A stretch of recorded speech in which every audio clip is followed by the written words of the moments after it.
夜の部始まりましたね。いただきますよ、いただきますよ。9.9 度、10度取りました。もう見る感じがねえな。今、ご飯作ってますね。ご飯と。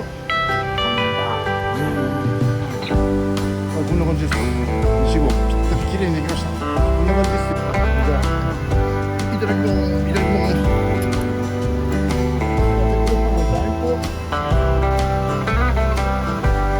味噌汁も美味しいです。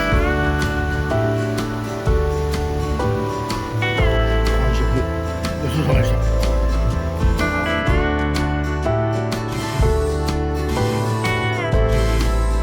では、乾杯。